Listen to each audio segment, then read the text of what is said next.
Velina Mai Kako, welcome to Keep It Aloha, a podcast that keeps aloha by following your passion in life, not passion on the freeway going down the pali. I'm your host Kamaka, and you might get that joke a little later, so stay tuned. We got a hammer guest today, but before we introduce her, guess what? It's time for another Hawaii Theater giveaway. Every other Friday we give away 2 tickets to the Hawaii Theater, and all you have to do is listen to this episode when it comes out on Thursday and join our Instagram Live the next day on Friday to answer some trivia from this episode. The times of our live will differ, so make sure you're following us on Instagram and check out our stories to see what time our live will be. The last show of this month is on January 31st, Changes in Latitude, a Jimmy Buffett tribute show. But also, guess what? We aren't just giving away tickets this week. We are also doing a giveaway with our guest today as well. So if you're interested in any of these giveaways, make sure you are following us on Instagram. Good luck. All right, let's introduce our guest. Our guest today is an actor, comedian, and writer from the island of Oahu. She is a versatile artist and a standout figure in the entertainment world here in Hawaii. She started out performing hilarious 6-second skits about local life on the app Vine, RIP, and continued on her social media journey doing famous sketches like the Pashyn series, earning her nearly 1 million followers collectively throughout her social media profiles. This local auntie, mara, sister, wife, cousin appeared as a contestant on the Netflix reality show Squid Games: The Challenge, which was shot in London.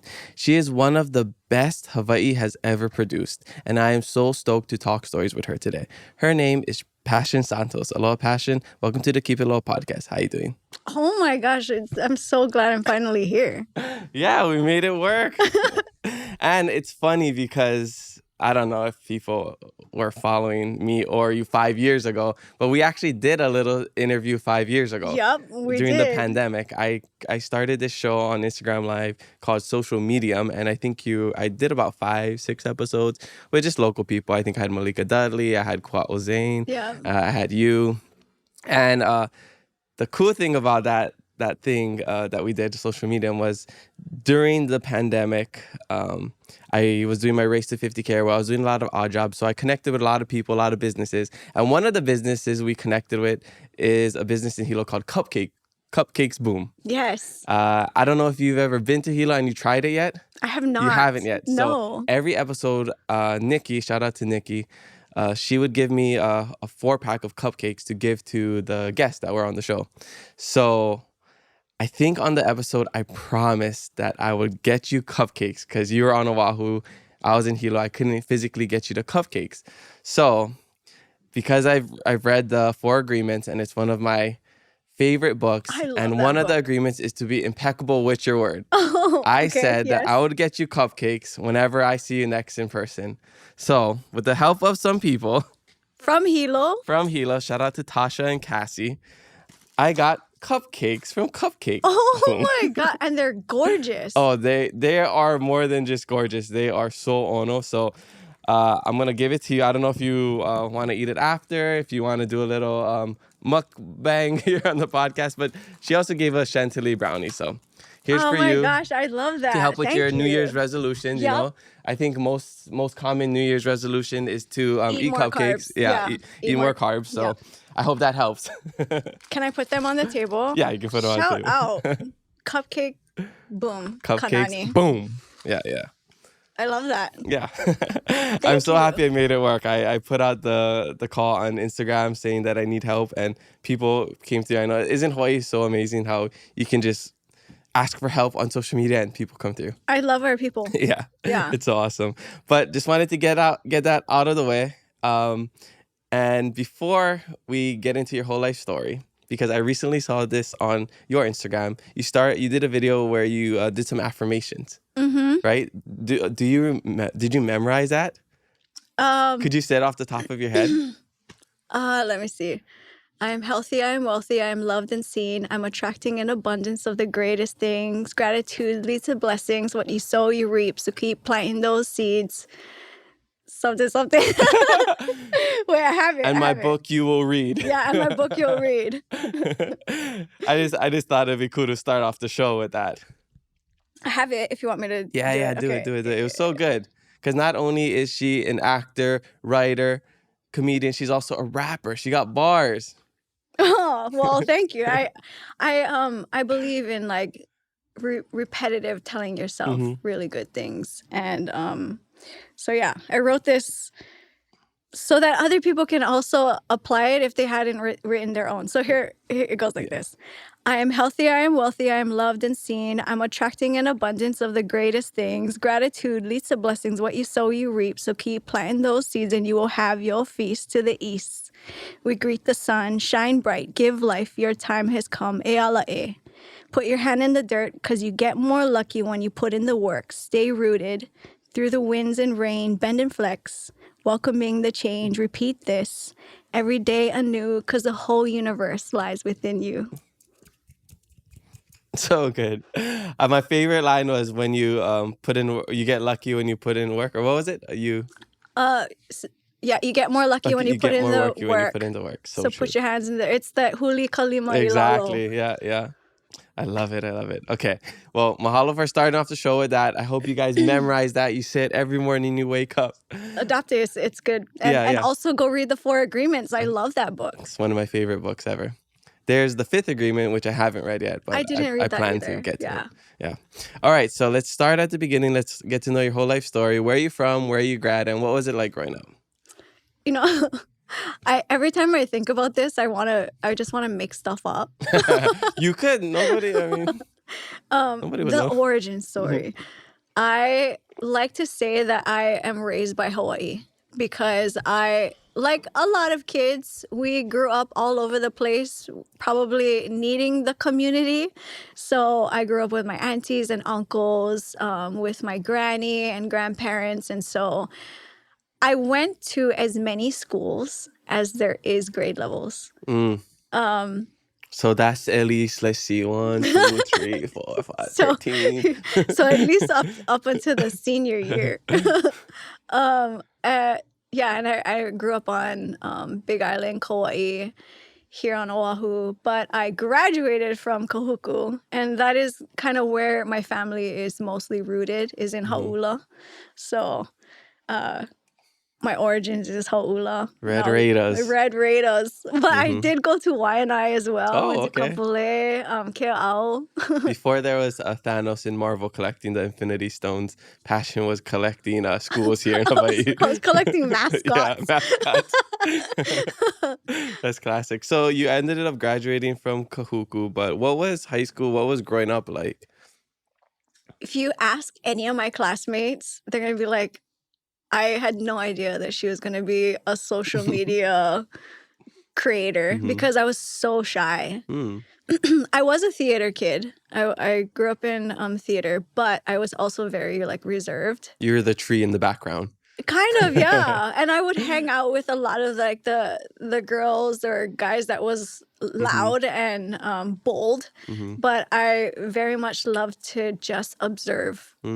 And I think I'm still like that now. I get a lot of comments on social media and they're like, oh man, I just want to be your friend. You must be so fun. And everybody else is like, she's actually not. So maybe that's a good thing because you were able to kind of see everybody's personality and put that into, script and, put that into your videos because you were so observant of all the different types of the diverse personalities that we have here in Hawaii, right? So does that play into your video? I think so. I get asked sometimes when I go to like schools, they'll be like, how do you come up with your stuff? And most of the time I'm like, I put my phone down and I just listen and talk story and be very present. Because how else am I going to come up with stuff? This is real life. You think that I am not actually imitating my mom and my aunties when I'm doing locomotas? Yeah. I can't make this up. Well, that's why it's so relatable because you are showing a true character here in Hawaii that we've all seen before. You're like, right? Yeah. How many times you're like, yeah, yeah. I mean, even not even just the people, like the things in Hawaii, just like chickens for alarm clocks, right? How many people have heard that? Or even if you're a Big Island, koki frogs, there's all these things in our natural environment that we can just use and it could be funny, I still want to do that. I want to do a Hawaii ASMR where we just do like chicken, koki, slippers, Oh, the slippers would be good. cooking the rice, the sound of like washing Oh, the nice. rice. Yeah, yeah. And maybe it could even be like a little test, like what is this sound kind of Yeah, thing. that would Yeah. be so fun. If people Yeah. could guess, the rice one would be a good one. Yeah. I would love the slipper one. I'm a big slipper guy. Just Local like the slippers. clack, clack, Yeah, yeah. Or when it breaks. putting it back in. Yeah, using the bread clip. Nice. So you're actually pretty shy. What got you out of the shell? Was it just through the era of Vine where you started making videos? I'm very shy, but I was always in the entertainment business. So I grew up working at Polynesian Culture Center. Oh, no way. So my roots is dancing. Oh, okay. And then after I graduated high school, I worked for Tihatis on a cruise ship. Mm-hmm. And I lived on that cruise ship for a little while. That was so fun. Wow. So you were dancing, like what specifically? We did everything. Hula, Tahitian. I grew up, actually, I was like, back then, Auntie's kind of old, okay? I used to fire knife dance. No way. Yeah. So my uncles was fire knife dancers. And still in Hau'ula, a couple houses down, Sielu.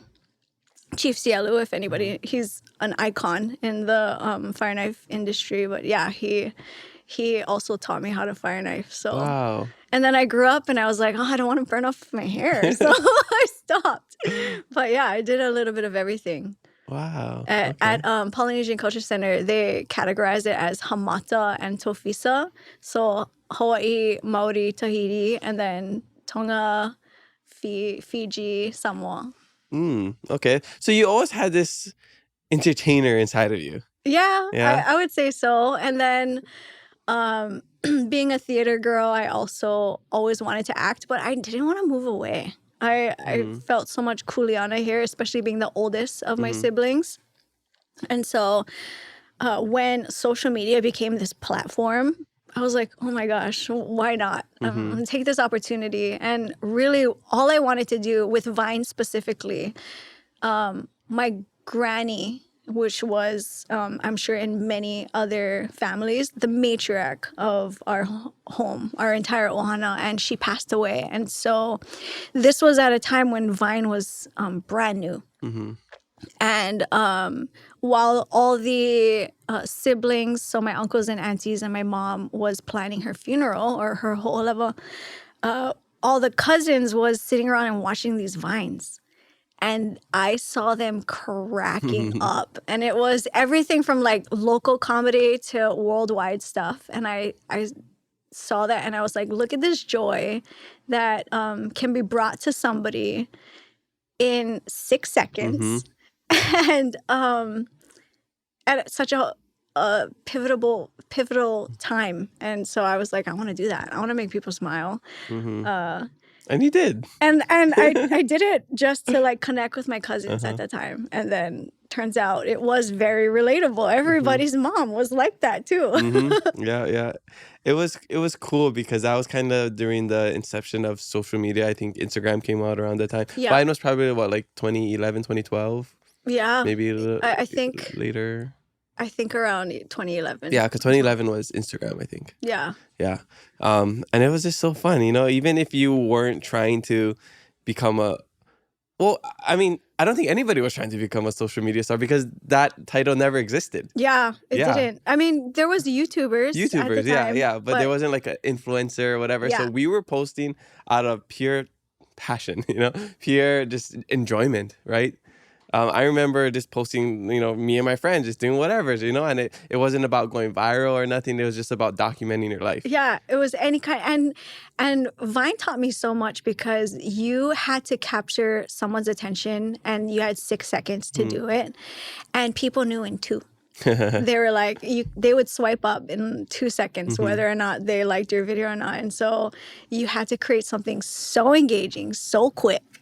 And I think that's why a lot of my edits today are so like da da da. That makes sense, yeah, because you only have a short amount of time to grab people's attention, and now it's, you know, even shorter. So having that 6-second Vine mentality is probably what helps you. It was like Twitter but video. Yeah. I remember I had one viral Vine. It was this Barney clip. A Barney It was a clip? Barney clip. I just thought it was funny. I just posted it. It was this kid. They're doing this like brushing my teeth in back. Gotta get rid of all the plaque. And he goes, like he goes like that, and it looks super bad. So I thought it was so funny. I think I saw it on Tumblr maybe. I just posted it and it went viral. But that was like the only viral thing I've ever done on Vine. But just like stupid stuff like that, would just go out to the masses. And you could. There was like no rules. Yeah, exactly.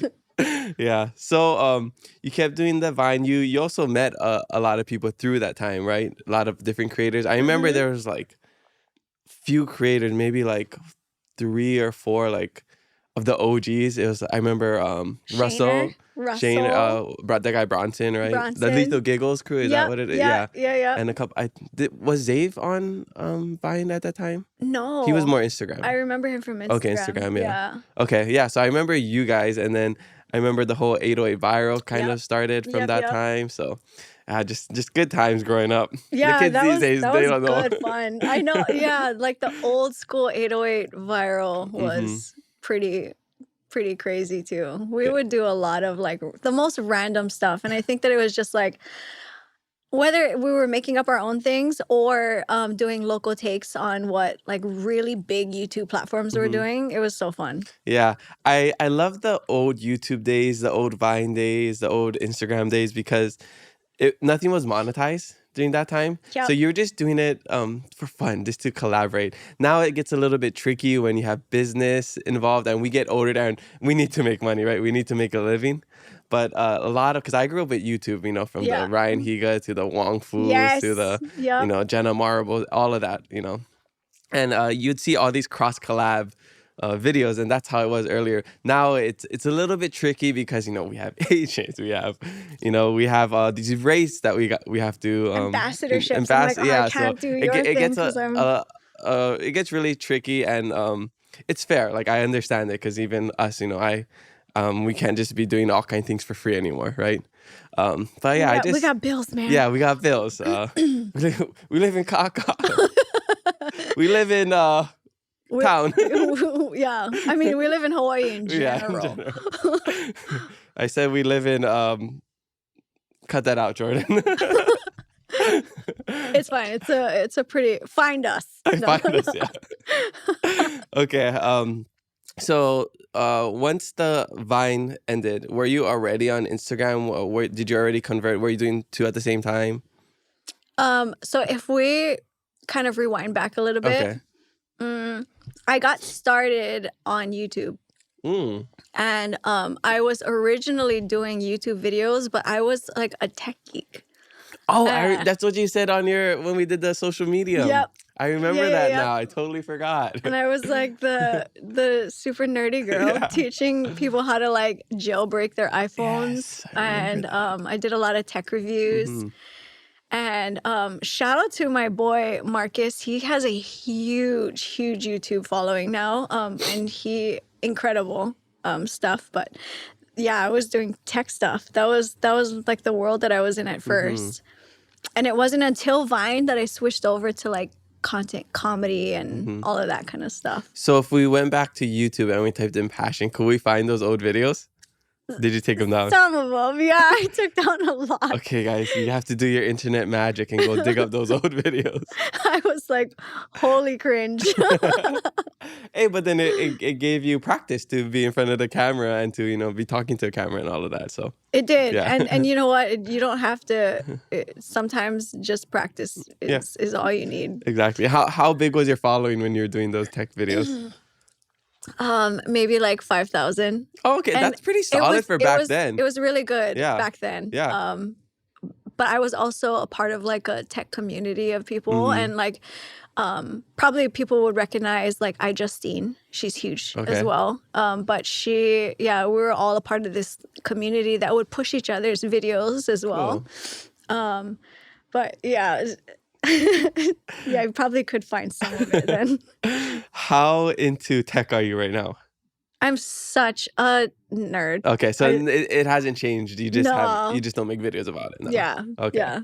Well, I'm a gadget like freak. okay, so. well, I mean, I see a little bit of it with like the pigeon Siri kind of thing. Did you like? How did you do that? Because you had to like make your own AI, Yeah. right? Well, and yeah, this was even before like Yeah, ChatGPT and exactly. Yeah, this was like 7, 8 years ago, probably when you first yep. posted the video. So I think at that time speech to text was like or you could dictate. Okay. And so it was just me playing around with phonetics. Mm. So and then having Siri speak whatever it is that I typed out in my notes app. Oh, okay. Yeah. I was And like, I know a lot of people were like, "What's the app? What did you do?" And it was all just like playing around with how she would say it. yeah, it's like jailbreaking a phone. Yeah. Yeah, cool. I love how to see all these pieces connect to And it took understand forever. why. It took Yeah, a really long time. I bet. Yeah. Well, what would you say was your like? I don't know if there was one video that kind of went viral that got you a lot of followers. Was it the pigeon series, or was it just a accumulation of a bunch of different videos? I think the pigeon Siri one was it was widespread. Mhm. It wasn't just Hawaii. So I think it reached a lot of people that had Hawaii ties. And that was the one that kind of got the momentum going. Yeah. Nice. And then at what point during your social media career did you start to get recognized? Maybe when I started just before Instagram. So it was, wow, even like this is going back to like 2011. Yeah. Wow. It was kind of fun because I think back then you weren't really competing against so many other platforms. Everybody was on one. And so and if you were from Hawaii, then you were wanting to watch Hawaii content. And so it was nice to know that like you had Hawaii people recognizing Hawaii things. Yeah, that is cool. I remember I was really big into Tumblr, and I would and YouTube I would post poems and songs. I'd write songs, my friend would sing it. So that's how that was like the start of my content creating. And I remember one time somebody made a cover of one of the songs that I wrote that my friends, and that was like the coolest thing ever. Yeah. Or like I would document my friends during the summer, or we would document each other like jumping off cliffs in Hilo, waterfalls, stuff like that. And then it would go viral on Tumblr, and then people would see that video at like UH or something, and that feeling was just so cool, right? Just that people were seeing your content, right? Yeah. Do you still write? Not as much. Yeah, I do. I know. So I watched. So how I got that. That little snippet in the beginning, how don't follow her on the Pali. Yeah. Because that was an interview you did with Kamaka Pili like 7 or 8 years ago. I do my research. Oh my gosh, I forgot about that. I do my research, Pashyn. People listening. I look into my guests. Wait, what is that one guy? There's that one guy, and he goes and he interviews all these like rappers, and he like, oh, what is his name? And he like drops some like crazy facts, and they're like, how the heck do you know? Like he does it currently? Yeah, or I mean, he did do it, and it was pretty popular. But I have a couple faces in mind that I've seen interviews, but I don't know about that specific part. He's like this super nerdy looking guy, and he just like has the weirdest, random, deepest facts about these rappers. And they're like, how do you know this? I'm not sure. That felt like one of those. Oh, okay. Yeah. Well, thank you. But yeah, so I heard that you were talking. I watched another interview where you were talking about writing a book, and you're in. It was the Guy Hagi interview. Oh, okay. In the driving with the car. Yep. Shout out to Guy. But you were talking about how you are inspired by Dr. Seuss. Yes. Right. Yeah. So that's kind of. I bring that up because that's also one of my inspiration, Dr. Seuss. So I'd always say, because I want to write books too. One of my first books I want to write is a book called Pun Intended. And I have probably hundreds of notes in my phone where I have just a bunch of incomplete poems and stuff. But that's one of my book, and the thing that I would always say is I want to be like a mix of Shel Silverstein meets Tupac Shakur, mixed with a little Dr. Seuss. I love that. That's like the combination of what I want to do. Yep. Where it's just kind of like it's flowy. It's fun, but it's also like pretty deep at some point. Like I would read you something and it would like go right over your head. I love that because Junior Boy was Mhm. inspired by Shell's I'm Not Going to School Today. Yeah. And that is kind of like the Junior Boy local kid version of that. Oh, okay, awesome. Yeah, I have the books. I gotta read them again. But I just remember like during elementary or middle school, we'd go to the library and I would always love the Shel Silverstein, Where the Sidewalk Ends and stuff like that. Yep. And just like the fun Dr. Seuss rhymes is, yeah. So, that's one thing I want to get back into is writing because I used to write. I even have a book. I wrote a book too. It's right under there. But I just, because when I was in the Peace Corps, I would write blogs and just share my life. But after, life gets busy, after I started with, my other businesses and the podcast, now instead of writing, I just talk, Right. And it's funny because I wrote something for the first time, like, I think at the end of the year or beginning of this year, like I wrote it in my notes, like, I haven't written in years, like nothing. So I wrote like a little reflection about like, me, I guess like life got so busy and instead of writing on paper, I just turned my words into on videos, so it's just a little bit different, but I do want to, get back to the writing and stuff. You're choosing different canvases throughout your life. Nice different canvases. But I think that I love that about creatives is that we I don't know, maybe it seems like chaos, but maybe organized chaos. Organized mess. That's what I always think. And I love that we get to choose our different canvases at different points in our life. And only now am I going back to like full commit writing. Well, let's talk about that because I know we see you as like this actor, comedian, but not a lot of people know that you're a writer and you love to write scripts. You love, I mean, even the videos that we see, you have to write that out, right? You're not just turning on record and just improvising everything. Maybe some you do. Yeah, but a lot of it, it takes time and effort. You sit down, you write it all out. So yeah, let's get into that. I think I've been writing has been an outlet of mine ever since. And I guess what people don't know is that besides the content that I put out and create, I also am a writer for other marketing campaigns. So things that I'm not even a part of. Oh, you're like a ghostwriter. I guess, yeah. Spooky. Yeah. All the sudden rush songs. She wrote that. Every Clay Kenna song. That was her. Oh my gosh. Every Molly song. That was her. She got the hat. Oh, it's kind of common. Every Seven Sun song. Feathers. That was her. Ask Waterboy in the back. No. Sand in the Boots. That was her. Oh my God. I love that song, by the way. Yeah. So I do a lot of writing for like commercials and campaigns and internal things for companies. And then, and one of the things that I love about comedy and something that I tried to be a little more intentional about since maybe like 2023 with my content is there is actual statistics that show that more is retained when comedy is involved. So more knowledge is retained when comedy is involved. And so if we can be a little more intentional with like what we're putting out and making it funny, imagine what kind of snowball effect and ripple effects we can make. And so knowing that if people are going to come to my page to laugh, what else can I do as an impact for that? I love that. I truly believe that. Plus, it just makes it more exciting. If there's comedy, if there's a little rhyme into it, one of the things that I always told myself as well was when you write, they hear your words, but when you rhyme, they listen. So that's why every single, I don't write poems just like the moon was illuminating on the crescent lake, I write, everything rhymes, everything. It's more like rap. I'm more inspired by rap, So I totally resonate and I see what you're saying. When you ever do slam? No.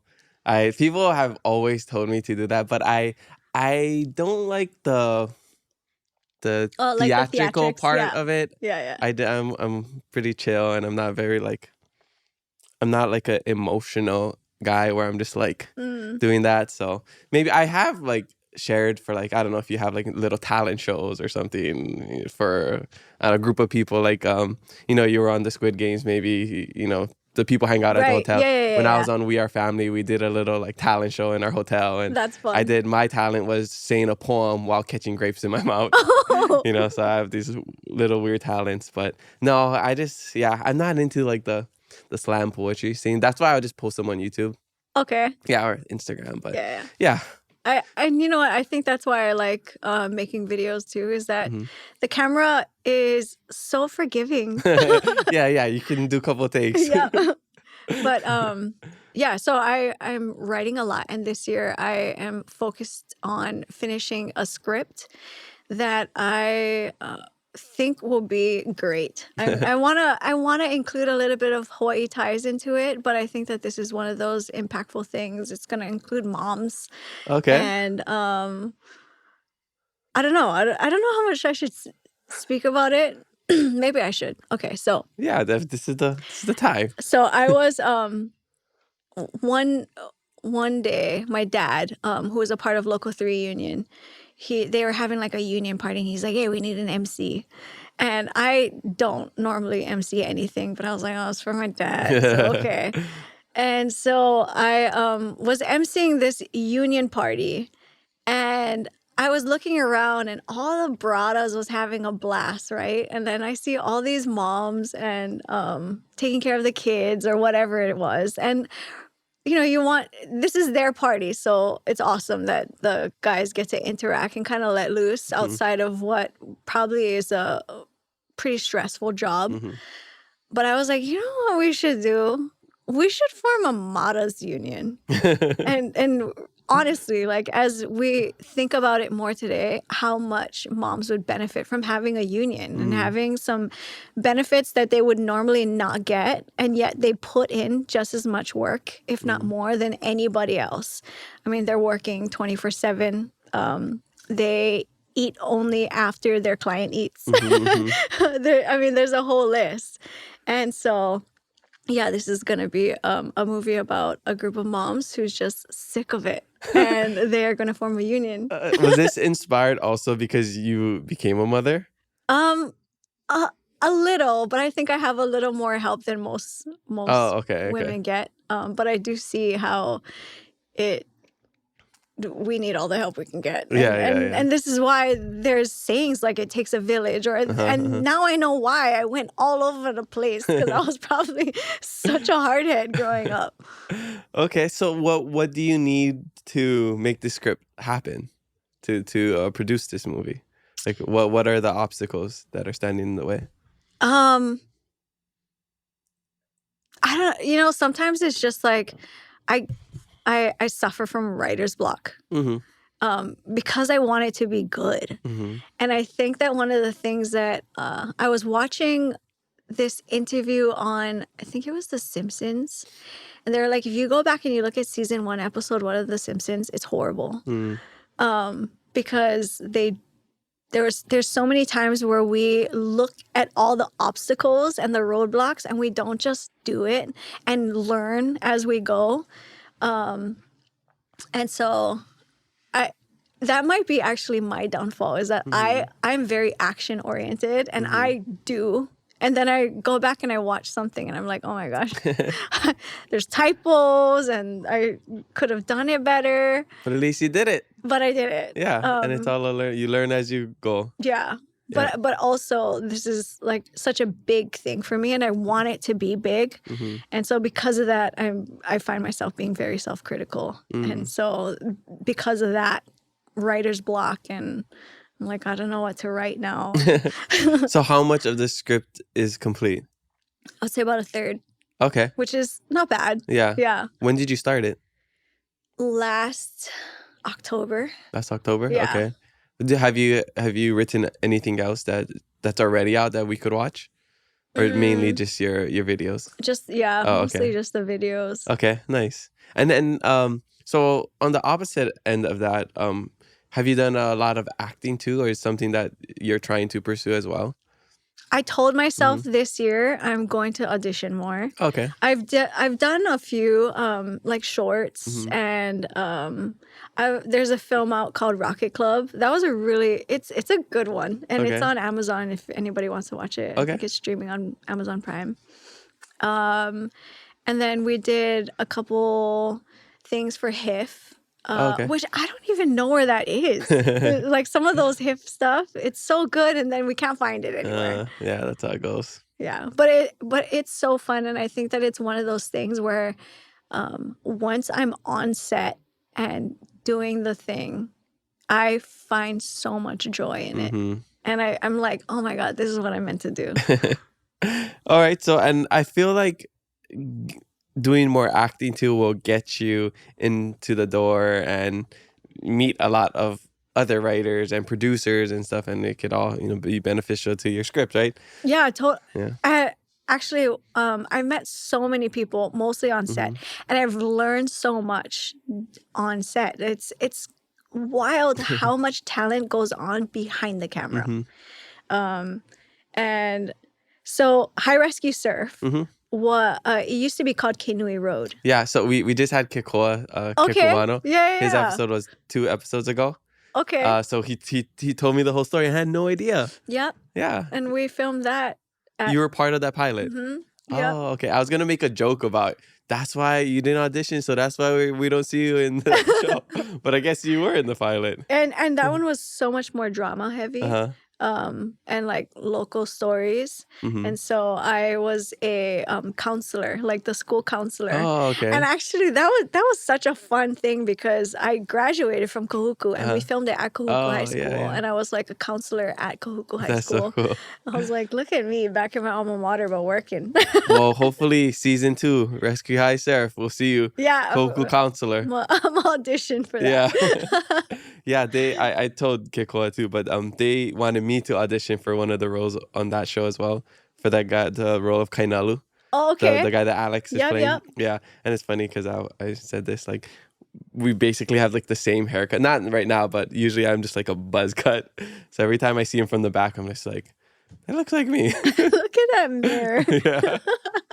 But we're enjoying the show. We've been watching it, my girlfriend and I, and it's cool just to see the local talent and see them try to represent Hawaii. So that's why I love just seeing local people succeed and be on TV shows like Squid Games, and we have all these other reality TV shows. I'm not super into the reality TV shows. I know we have some people from Hawaii that are on that, but I like the other stuff like TV shows and movies. Well, Squid Games was and challenges. Yeah, that was fun. That was huge too. It was. Let's talk about that. Nuts. Yeah. So how did that happen? How did you end up on the Squid Games, the challenge? Well, okay. My story was I was recruited. I was reached out to by one of the casting directors, and it was great because he is from Kailua, and like born and raised here, and grew up. Well, I wouldn't say grew up because he's a little older than me, but he like watched my videos. And so he was like, hey, I don't know if you're interested in something like this, but I feel like your personality would fit. And it turns out it did. and I don't know. So the thing is, I never watched Squid Games. I haven't watched a single episode. Exposed. We're going to cut this clip up. We're going to cancel her. But I did watch enough clips, I think. You got the gist of everything, yeah. I couldn't watch enough commentary on it on TikTok and Instagram. But I was like, well, as long as I guess I don't die. Yeah, so the goal sure, is to not die. I got that.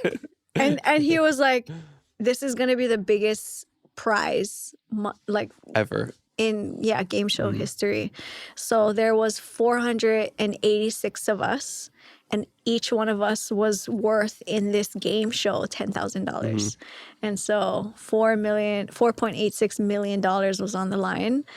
And I was like, oh, perfect. I can buy a Starbucks and a couple, like a plot of land here. It's the entire Starbucks. That's one of the things it's a dream of mine to just buy some land. Mm-hmm. And maybe this is gonna sound so controversial, but people always say land back, and I believe in buying it back. Mm-hmm. So I was like 4.86 million. I can buy some. So let me go win that. And yeah, it was so fun. The casting process was long. Yeah, I bet. And then they flew 486 of us from all over the world to London. And we quarantined for about a week. Well, oh, when was this film? This was filmed in January. When was that? 2022? Oh, okay. So kind of as soon as we were ending the whole pandemic, we were like about a year out or something, but they still had those rules. Yeah. Oh gosh. So was it 2021? No, it was 2022. Yeah. They were still probably just kind of cautious with the rules. Yeah. At that point. Yeah. And because it was like so many people from all over the place. And we were going to be in one single bunk room. Yeah. I gotta know how that was, but you can continue your story. Sorry, but it was pretty crazy to see. And of course, we were not allowed to talk to anybody until the game started. In fact, we didn't even really talk to each other until red light, green light. Oh, really? So you guys were all in the same hotel room, but you just had to stay in your room? Yeah. And I think what they did was they rented out the entire hotel. Yeah.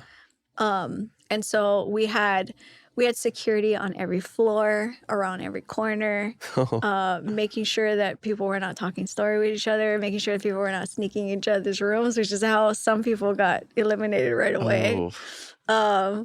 And yeah, and then all of a sudden they were like, all right, hand in your phones. And then the next day they were like, all right, get on this bus. And then that's when you could interact when it started. with people. Yeah.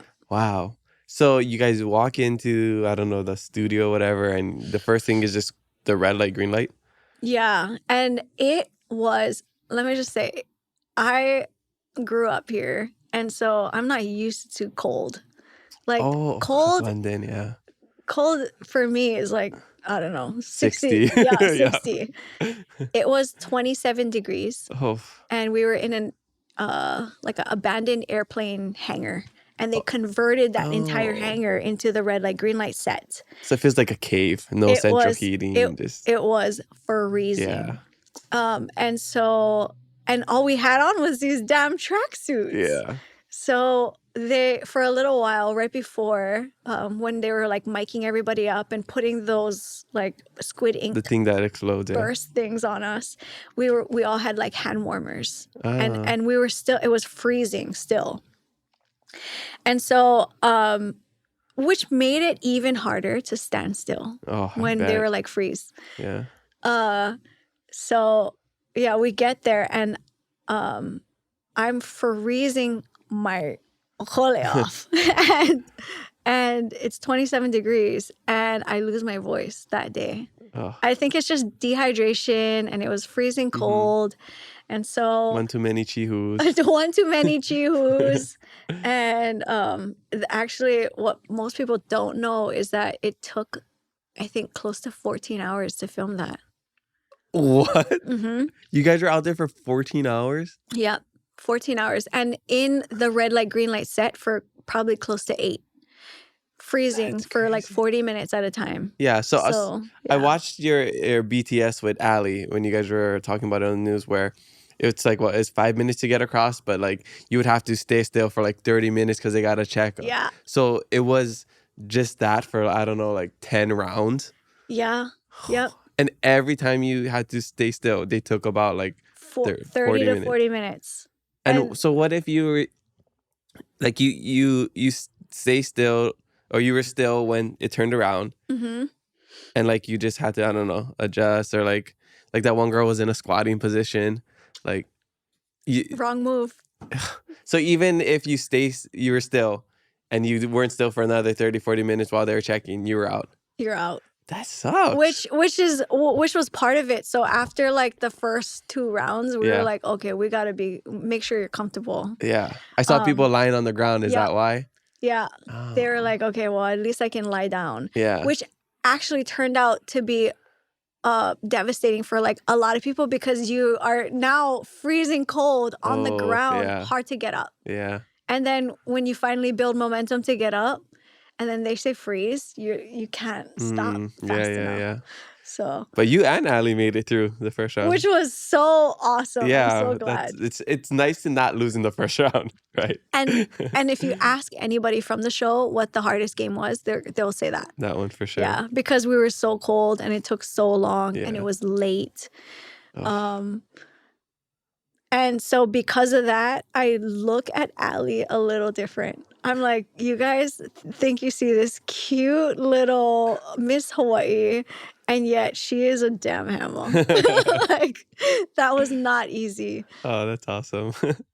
And then you did that countless hours, and then you go to the dormitory, where it's just like 6-story bunk beds or whatever it is, and just 200 people, close to 300 people at that point, because I know about half were eliminated. Yeah. We had, I think there was like 280 something people left. Yeah. And then you just gotta bunk with these strangers and hear their snoring, smell their farts, like everything, right? Everything. And like everybody has different cultures, and so, and on top of that, we're sharing bathrooms. Yeah, and it's co-ed. That's what it looked like, because you were in that bathroom scene and you're like, it's a party. I forget what you said. Yeah, it was like best sleepover ever. Yeah, it was weird, because I think even like Hawaii people, we are a little more growing up aloha aina even. So like, throw your trash in the trash can. But like, people, we were in a dorm and they would just throw their stuff on the ground. That's crazy. Like, why would you do that in your house, right? Yeah. And then there's no maids. Like, nobody's coming to pick it up. So some of this stuff was just left there, and it like drove you crazy. It drove me nuts. It would drive me crazy. And one, thank goodness I didn't have a voice. I like lost my voice. So, which is why a lot of the interviews, I couldn't do any interviews.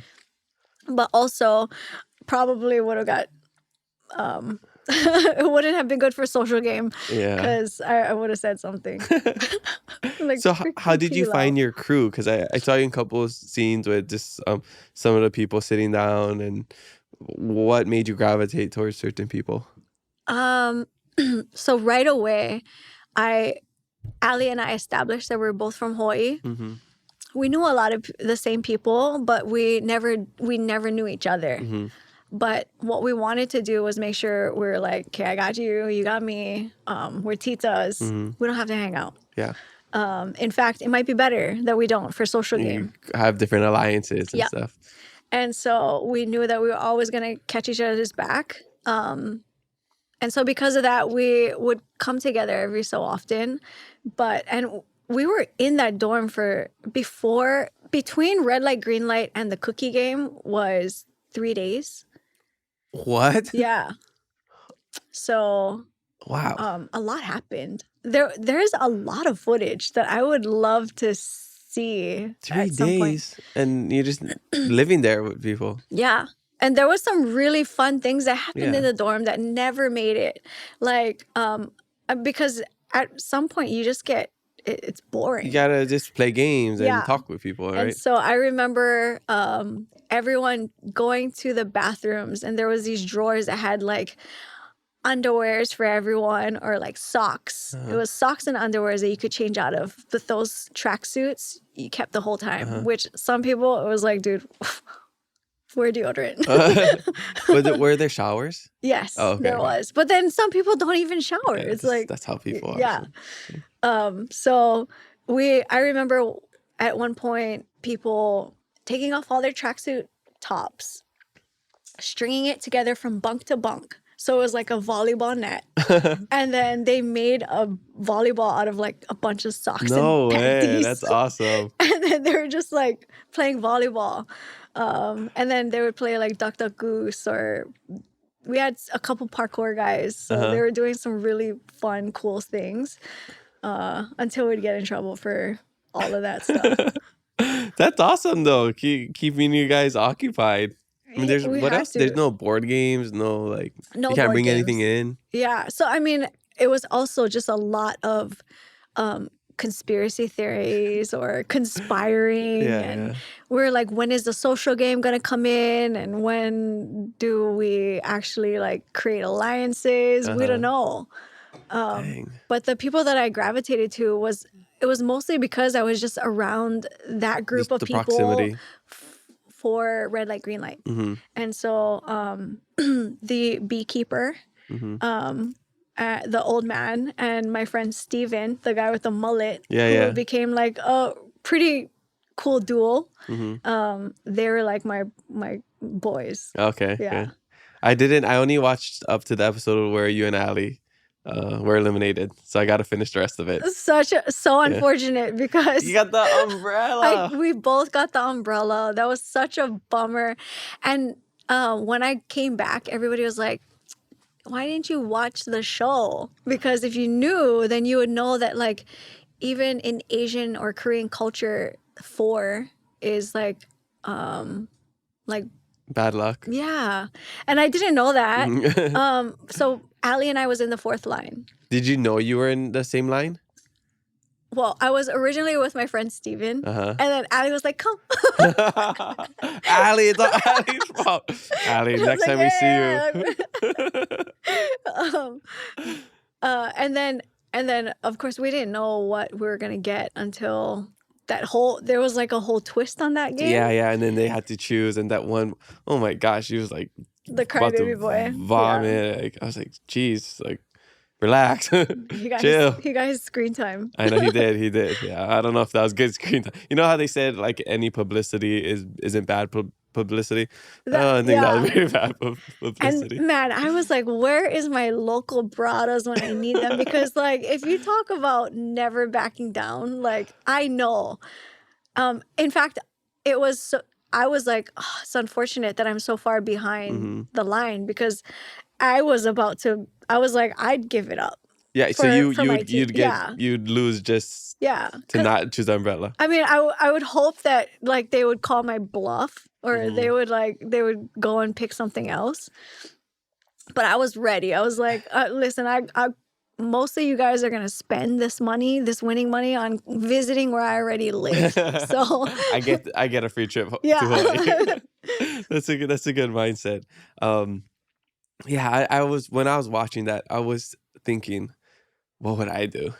Would I, just be like the nice guy, like, okay, let's do the umbrella, like, I can figure it out. It'll be even better if I figure it out, and they're like, wow, you accomplished the umbrella, or would I just be like, kukiai triangle, kukiai circle, which would be so dope because if I stayed with Steven, they had the triangle. And I was like, damn. Or if you were on the triangle, you could have done kukiai triangle like that and represent Mauna Kea. It would have been perfect. I wanted to. Did that ever come to your mind? Yeah, totally. Yeah. It 100% did. Man, and then when we found out that we got the umbrella, we were like, oh no. I think what hurt the most though was that we went last. Oh, yeah. So it was so late and we were so tired and everyone had a strategy and most people were like saving spit in their mouth. Oh, really? Wow. Just because they were like, oh, if you get it wet enough, then it'll be easier to carve out. So there was, and I get a lot of shit for this because they're like, how's a lesbian going to lose on a licking game? I get it. Okay. That's funny. But we were trying to like lick it at first and then it just was taking so long and like the clock was running down. Yeah, you got 10 minutes. So I started like, it's going to sound disgusting, but like drenching it in saliva. And what I ended up doing was putting it back into my tin and carving it in the tin. And I had it. Well, because it didn't show you like it breaking or whatever. Yeah. I didn't even think it showed you losing, did it? Yeah, because I went, fuck. Oh no, I saw that. Yeah, okay, yeah. It mouthed. I remember you mouthed it, and then okay. Sorry if you're gonna cut that out. No. We have no censorship here. So, yeah, and that was like a legitimate because I had it. I had the whole thing carved out. But then what happened was it got stuck. So when you pulled it out, it was so sticky and so much spit, and they were like, "You need to show that," because I was like, "I got it," and they were like, "You got to show that it's completely removed from the outside spacing." So I was like, "Okay." So I went to go suck my own spit out of the tin. Because we did red light, green light, my lips were so chapped. My chapped lips cracked the umbrella. No way. So there's one thing that I took away from that is that you being a lesbian helped with that because there was so much saliva. The sucking part is what messed you up. Damn, I needed more practice on the other end. Yeah, so those people are wrong. Yeah. Being a lesbian helped you. You know what? Because you finished it. You tell them. Yeah, see? They just don't know. See, they don't know the backstory. That's all. Yeah. It was the sucking that got me. That Damn sucks. chapped lips. So you had the whole thing out, and when you did it just like shattered. The whole thing. It was so fragile. Wow. Yeah. And same with Allie. Allie's, she had almost her whole thing done too, but the part where the umbrella kind of makes a J, yeah, that little piece is so fragile. That's what I saw in a lot of people. That's how they lost. That's what got her. Dang. Well, you didn't end up winning, but I'm sure it was just a once in a lifetime experience. You probably made a bunch of friends. Do you still keep in touch with anybody? I do. Yeah. I keep in touch with a bunch of them actually, and it's kind of what Allie and I was just talking about it because it came up on like a 1-year anniversary for it being released on Netflix. And we're like, look at our Stockholm syndrome because it was so traumatic, actually. Like living in the dorms and we knew that we weren't going to die. Yeah. But still, if you watch the show, it's kind of creepy. And... It was really creepy and really, what's the word? Like intrusive with the cameras. Oh yeah, cameras all the time. Cameras everywhere. Yeah. Cameras in the bathroom. Wow. In the stalls. Dang. I mean, like you had and you had your mic packs on at all times, and you could even turn it off when you had to shishi. They just hear the stream. It's on. It's on. Yep. They hear everything. Yeah. Yeah. Wow. So what was the highlight and low light of the whole experience? I think the highlight, looking back now, is how many fans there are of the actual show. I'm obsessed with it. And being able to be in an exact replica. Like I watch some clips now or some of the real show now, and I'm like, it looked exactly like that. It felt exactly like that. Our meals were nuts. Yeah. We were in a calorie deficit the whole time. Except that one guy who stole the except double. that one freaking the guy. Italian guy or whatever. Which they didn't show this on the show. And so that there was a boy from New Zealand that didn't get one. Oh. And I remember sharing some of my food with him. And I was like, he was like, you don't have to do that. And I was like, no, this is... That sucks. Yeah, it tests your character as well. Yeah, and it's not the kind of person that I am, and I think that there are a lot of people that were like that. Oh, I bet. I mean, when it's that much money on the line, I get it, but also, at what point are we like? We're from Hawaii, right? So we grew up with this mindset of it's a kako thing. So many other people around the world are like, it's pie. This is, I need my slice. But I think that the mindset that we grew up on and what I love about our people is that we treat it more like an imu. And we bring our best selves and our best dishes, but everybody gets to eat. And I love that. And I want to continue to do that. And inspire other people to do that. And so when I put content out there, that's what my intentions are. Is it's a kako thing always. Yeah, and again, it goes back to how it's so relatable because it does feel like it's a kako thing. It's I'm included, Auntie's included, my brother, my cousin, we're all included because everybody gets the the jokes. You're being teased, I'm being teased. Yeah. Nobody is safe from being roasted in the emo. Yeah. Right? It's actually a love language for us. Yeah, exactly. Yeah. And then that goes back to our comedy, right? Stereotypes, back, we look back at the raps, Frank DeLima's, Andy Boomatais. What do? They just tease. Frank DeLima teased every single culture. Everyone. He is every single culture, so he could. Yeah. We're We're bento boxes ourselves. Exactly. Yeah. So awesome. I saw somebody else. It was another comedian. He was like poking at how like how white people are racist to people outside of their culture. Mm-hmm. But then you got and he was Indian, so he was like, but we're like racist to people that look just like us. And I was like, that's so true though, because I mean, where one person would say it's racist, we just like love to poke fun and what that does, I think, is kind of like Pidgin. Mm-hmm. It breaks down these barriers and makes it a little more comfortable to be our authentic selves. Like we are the epitome of like belonging versus fitting in. Yeah. You're like, no, you belong. You belong, and bring your whole true self. And we know your whole true self, and we're gonna roast you about it. See, I love stereotypes, one, because there's truth to it, but also it's an excuse for me. So if I end up talking stories a lot, like I have a podcast, of course, I'm Portuguese, like I have the perfect excuse, Yeah. So if I don't know, like I'm a great driver, but this is just an example. If I end up being a bad driver at one point, I'm just like, well, I'm Asian, so we have these built-in excuses here. So I mean, it ain't all that bad. I use it too. I totally use it too. I'm Portuguese too. Yeah. Okay. So before we take a quick shishi break, what was the low light of it?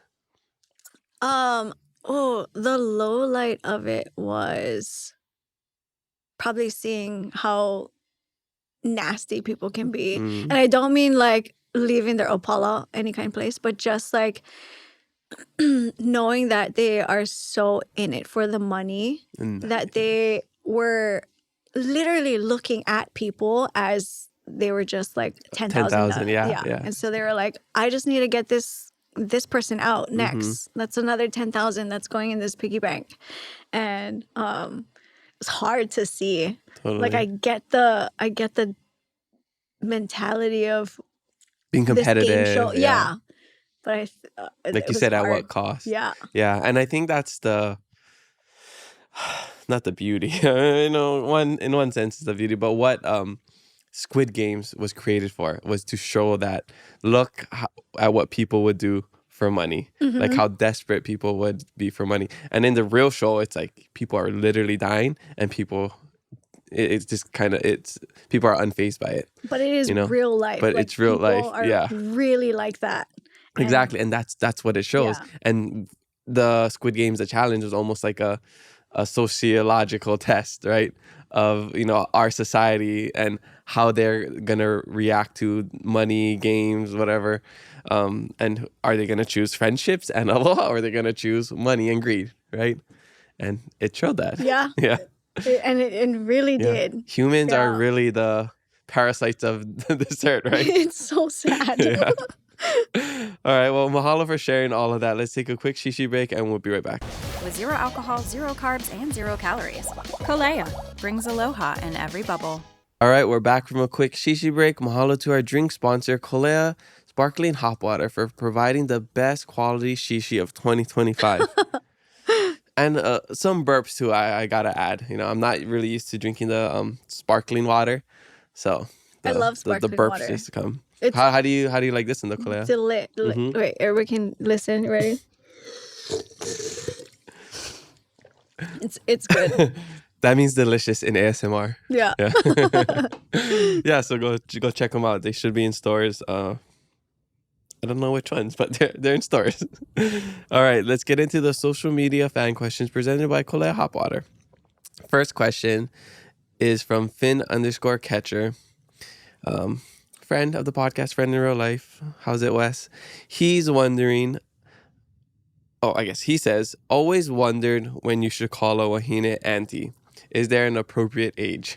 Great question. It is a great question. I think, you know what? In Hawaii, it's a term of endearment. And I think that for it just, you kind of just got to feel it out. It's funny for me because my youngest brother is still in high school. Oh, okay. And he is a junior right now. And so it is weird when his friends call me auntie and he's my brother. Uh-huh. But at the same time, if it's outside of that and kids call me that, then I'm like, it's fine. I'll be an auntie all day long. I don't know. I think it just depends on the auntie. Yeah, I think, well, okay, so I'm gonna tie this into the Squid Games season 2 because I just love the Squid Games. I'm obsessed with it. I keep watching YouTube videos on stuff. But in Korea, they have like different things you call people who are older or younger. Like I forget, like Nona or something is what they call it. It's like addressing an older lady or something, or like a girl to girl. They would say like uni or whatever. So in Hawaii, we have the auntie and uncle stuff. But now, and this is only something that I realized in the last couple months dating my girlfriend, because I would call her dad uncle, just because Yep. that's just what we do. And he's older than me. And then at some point, he's like, you don't gotta call me uncle. So, and I realized because I'm in my 30s, like at what point do you stop calling people auntie or uncle? Even when I get people on this podcast who, if they weren't a guest, I'd probably say like, oh, mahalo's uncle, auntie. But now I just call them by their name, right? So I don't know. I don't have an answer for that. It's a tightrope. Yeah. One thing that I think is really cool is that Hawaii people, because it's a term of endearment, it almost like gives you this sense of connection immediately, even if you just met them. Yeah. And I remember this story that McKenna told me. She was doing red carpet for whatever show she was on at the time, and she saw Oprah passing her, and everybody was trying to get Oprah's attention, and nobody could. And McKenna was like, Auntie O! And Oprah turned around. And I think that was like such a cool thing because it's so McKenna to do that. Totally. I heard her voice when you said it. Yeah. and also just what makes it heartfelt for her to want to turn around as well. So I think that if you are coming at it with the right intentions, I think it's okay. But funny story, my stepmom called my dad uncle before they got married. Like I don't. Yeah. So my stepmom, before they started dating, she called my dad uncle a couple times when they first met. And so before, okay, just because. Right. Yeah. So right, yeah, got it. When they first met, she was like, "Oh, uncle." Yeah. And then they started dating, and then that's weird. It's weird, guys. I call my step parents uncle and auntie. Uncle Kaloa, Auntie Cheryl. So that's because that's how they were when we first met them. And then once my parents remarried, then we still stuck with auntie, uncle. Yeah. But if I'm talking with my half siblings, I call it like, dad. Yeah. So it's not confusing. Yeah. So I mean, that's just that's how it is in Hawaii. We bend and flex. Yeah. We all want to with it. Exactly. Yeah, you gotta aiha'a sometimes. You gotta, ku'i sometimes. It's just do what feels natural. Okay. Next question comes from 808 Under the Sea. This person says, how was it growing up gay in Hawaii? Were people kind to you? I was very much so in the closet. I grew up with a lot of people that have this kind of an origin story, religious family. So I don't even think I made it a thing until high school. And it wasn't really something that they put in media at all anyway, until an episode of the OC came out, and I was like, oh my God, there's two girls kissing and I really like it. Can I rewind this part? So, yeah, I think for the most part, people were pretty nice, Uh-huh. yeah, to me. But That's interesting because you grew up on the Laia side of the island, which mm-hmm. is BYU, Mormon, Yeah, yep, like yep, very religious. yeah, So were you afraid to tell people? yeah, Yeah. Okay. yeah. I totally was, and it went against a lot of the what is it called, like doctrine, Mm-hmm. and working at Polynesian Coaches Center. Oh. Yeah. When you go and get interviewed, you don't only get interviewed by like the managers or the leadership team. You go in and you get interviewed by a bishop from the Mormon church, so that Wow. you make sure you're abiding by their standards as well. And so, yeah, I remember actually being in that interview, and he was, I don't remember the question, but it was along the lines of like, homophobic or homosexual relations. And I was like, no, of course not. Gross. No. Ugh. No. What? Well, I don't blame you. I Yeah. also like women. I think women are beautiful. So Cheers. Yeah. cheers to that. At what point did you feel comfortable with your identity though? I think it came in waves because I was very comfortable. Once my family found out, I was very comfortable. And then I grew a media presence. And then it became uncomfortable again because it was like this thing where I wasn't sure who I was pleasing. And I didn't realize that I could just find joy in what I do for me. And whoever is along for the ride, because I know where I'm going, come along. And so, yeah, I came in waves. Yeah. So, were you pretty, I guess you weren't open about it in the beginning just because you didn't want fans to think of you a certain way. You didn't want the judgment, that stuff. Yeah. And then also, I think in the, and we still see this today, like in the entertainment industry, you have people that won't even specify their sexual preferences because it's fan-based. And so even that, I was like, well, I have like 70% male fan base, so I'm not saying nothing. So yeah, it was a combination of everything. But I was pretty worried that I would lose fans because I didn't align with their standards of what they believed was right and wrong. Okay. And then once you did anything change? I'm sure I there was a few, but I didn't care. Yeah. And it shouldn't matter. Yeah. Regardless. Yeah. Yeah. And I really don't care now. So Yeah. yeah. Which is good. I'm happy. Yeah. Just embrace who you are. Yeah. I think the one thing that I guess has changed in the last, I don't know, decade maybe. So because like you said, when we were growing up, it wasn't like people weren't open about it, and it was kind of like you would get not like shamed, but it was just people was a lot more judgmental about it before. Yeah. But I think that going back to our stereotypes, and we're like, well, we can utilize this stereotype. This is another thing that I get to utilize. It doesn't, I don't think it defines everything about me. And so if people know, then they know. But it isn't my entire platform. It's not what my genre is. And so... but when I get to use if I can say, oh, that's gay.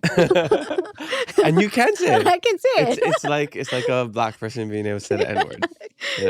I would be like, well, I can't say that. So, I can't say that. Let's be honest. Yeah. How do you feel about the alphabet mafia?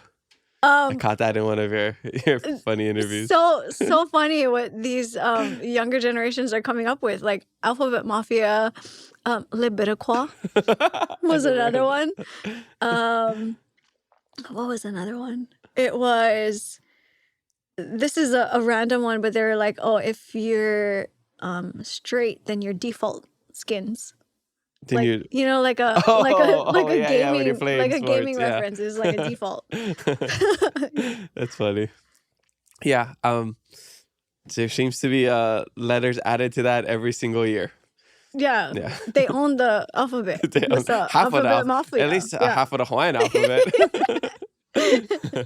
Actually, I don't know if there's a bunch of B's or T's or Q's in the Hawaiian alphabet. So maybe. I love how I was like, yeah, they own it. Yeah. Not Well, like I'm not a part of that. Yeah. Well, I think it's different times because I've had people who are closer to our age or older. They don't really care for that because it's just like you were gay or you're straight. It's like it was pretty simple. Yeah. Now it's just like there's these new titles, and I see like, videos where somebody was like, "I'm a something binary transgender gender fluid da da da da da da da da da da da da he she da da da da." Like it gets really crazy these days.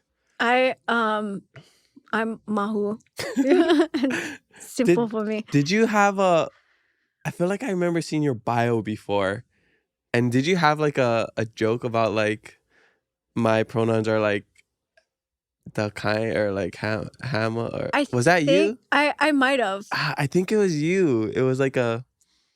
Was it the kind It was or something like Mahu? that, or something like that. Do you remember? I could totally see myself doing that because like if it was a local motto's nod, then it was like I feel like who's your motto? Yeah, it was you or somebody else. But I thought that was super funny. Like my pronouns was like the kind or hammer or so, I don't know what it was. Yeah, but anyways, I'm happy that everything is good. You're just your authentic self. I think that's what people love is authenticity. That's what we love to show on the show. And yeah, if people don't like it, then they can go on the Squid Games. Yeah, they can go Squid Luau. Yeah. Okay, next question comes from Dubai. This person says, favorite male comedian from Hawaii? You, Dubé. Oh. he does some skits as well. I know exactly who that is. Okay. You know this person. Yeah. I have to give a shout out to like the people that I grew up on, and which was Frank, and Raps and Andy and Lanai and Augie, which I still reference to this day, like, and my whole family does. But Raps was one of those like we would rewind and play, and so was Frank. So. Yeah, OGs. We had Frank, Augie, and Andy on one episode last year, and it was just so cool being in their presence and just seeing them interact with each other. Frank is like, he's about to be Paul with his career. He's about to retire and just like. I wouldn't he's be getting so old. like he deserves to retire. He deserves, but it's crazy just seeing the people that you grew up watching get older. Yeah. I guess that's also something that we are going to start seeing in the next couple of years of our parents, our aunties, our elders get older as well, which is it's weird. Yeah, I was just talking to someone about how I have one grandparent left. And that's weird to me. Yeah. It's part of life. Okay, next question from the same person says favorite female comedian from Hawaii.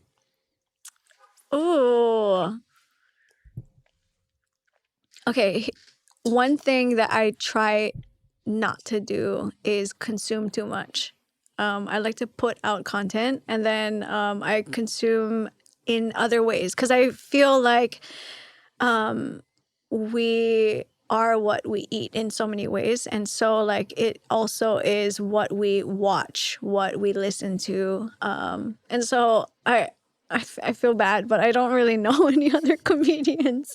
And it's a small community. If there is other female comedians here in Hawaii, it's incredibly small. And to find a female comedian in general. Yeah. I think if I'm being honest, I can't think of any other female comedian from Hawaii besides you. And I didn't even set out to be a comedian. Yeah. You're just kind of default. Yeah. Default comedian. You're like, oh, she's Portuguese, so might as well. Yeah, I don't know if there's Any other? I know there's maybe some other influencers that. People right now are shouting at us from Yeah. home. I They're know, like, I know, I hello, know. What how about dare this? you And I forget? know, I'm sure if I went on Instagram, I'll be like, oh yeah, I remember watching her videos. Or, but if we're talking about stand up, then I can't think of anybody. From here? Yeah. Yeah. Yeah, and if we don't Yeah. know, maybe comment below so we know, so we Yeah. could look into them. But some of my cousins are the funniest Oh yeah, we know funny titos we've females. ever met. Yeah. Yeah. I'm like, these girls are funnier than me. They just don't want to be on camera. Yeah. And a lot of my stuff is like calculated funny. It's like Yeah. I wrote it down and it's intentionally funny. But Uh-huh. some of these people, like, we're at a paina and they're just cracking jokes, just rapping. Yeah. Those are some of the funniest people. Just Yeah. the organic, like Yeah. crack jokes and everything kind. I just remembered one girl. I don't know her name, but I like her videos. She's like this girl from YNI. She like dances too. But she did like these parody videos of like, she did like a Nicki Minaj song. Oh, I do know who you're talking what's her about. name? I'm sorry we can't don't know your name, remember. but Yes. she's funny. She's really funny, and I like her content. Yes, I do know who Yes. you're talking about. Yeah. So yeah, if yeah. that's you, keep it up. Yeah, keep it up. Keep going. All right. Next question comes from Lady Ganja Hawaii. This person says, "What's the funniest thing you did in school as class clown?" Which probably they assume that you're a class clown because you're funny, but Yeah, you were shy. I was so. super, super shy. Probably funny now to look back on it. I was the only like non-Samoan in the Samoan club. So, and I'm so fair. If you look at all my cousins, they're like melanin, you know? I don't know where mine went. But yeah, so I'm so fair, and I was like the fairest palangi looking in Samoan club. And probably comical if we see any pictures. Those throwback pictures. We gotta find those pictures. Okay, and same person asked, how did you meet Wendy Haina Mai Kapuana? Wendy and I was in high school together in Waianae. Oh, no way. Yeah. I didn't know that. And we both took video production class at Waianae high school together. And then I moved, went back to Kahuku, and then we ran into each other at a Lauryn Hill concert. Yeah. And like how long ago? Like 14 years ago now. Oh wow, you guys Yeah. been together for a long time. Long time. Almost high school sweethearts. I count that 0.5% high school. No, I don't know what I mean. Well, in high school though, Wendy and I were dating cousins, and they were guys. So, yeah. Shout out to that Ohana. That's funny. Okay, next question comes from Internet Exhibition. This person says, how do you come up with your content? I try to be as observant as possible. Mm-hmm. I think a lot of, and I said this a little earlier, there's statistics that show that more is retained when comedy is involved, but I think more is retained when any type of emotion is evoked. Mm-hmm. And so making sure that I'm observant, and then also being intentional about trying to tell stories and bridge gaps. And we do that really well in Hawaii, like we talked about, with being able to just make fun of anything and anybody. But I would love to do that more with everything that's going on. And so if we can take relevant news or relevant emotions, relevant feelings, relevant stories, and figure out ways to tell it and evoke emotions, including comedy, so that it's digestible, shareable, breaks down some barriers. Because one thing that is a big fear of mine is to suffer from a lack of data. And I believe in being as open-minded as possible so that I can collect data and perspectives, because we can be going through the exact same tunnel and looking at completely different things. And so I want to know what you see, and being able to tell that story so that we both can be like, hey, we might have different paths, but if our goal is the same, then let's get there. And I'm gonna help you out, and you can help me out, and we can put in all of our collective food for thought into this imu, and we all eat at the end. I love that. That was so well put. That's basically what I try to promote here on this podcast, is that let's just talk with as many people about as many things and share as much data as possible, right? And then you make whatever you come to whatever conclusion you want to come to, but here you have all the data presented to you. Yeah. Right? Instead of just having like half the data, I heard from this person, I saw a 10-second clip of this person, open mind, listen to understand. Yeah. And you need platforms like this, like this specific podcast, because it's so easy for us to block out what doesn't serve our perspective. And we see that with like algorithms, like they know us. Echo chambers. Yep. And Creates all so being able to like tune into this podcast and hear a wide variety of different perspectives and perceptions is so important for us. Yeah, totally. And I think people just assume that I agree with everything on this podcast just because I'm interviewing people. I don't always agree with everything that everybody says. I'm just giving them a mic, and feel free to say whatever you like. That's all it is. It's just conversation. That's all it is. I like that, and I think it's like being able to bend and flex with the people that you're around, and making them feel as comfortable and welcome as possible. Yeah. And then other times, I know that I'm around people, and I might not agree specifically with what they have to say, but I'm like, pick your battles. Like, I'm not going to argue with you about it, and I'm happy to hear what your thoughts are. Yeah. That's how I like to be flexible, peacemaker. I'm like, my whole thing during like the whole election was like, if I'm around people that like Kamala Harris, I love Kamala Harris. If I'm around people that like voted for Trump, hey, Trump's my boy, Like, I just want to keep the peace. That's all. So that was my whole thing with that during that time, and it goes, to other parts of my life as well.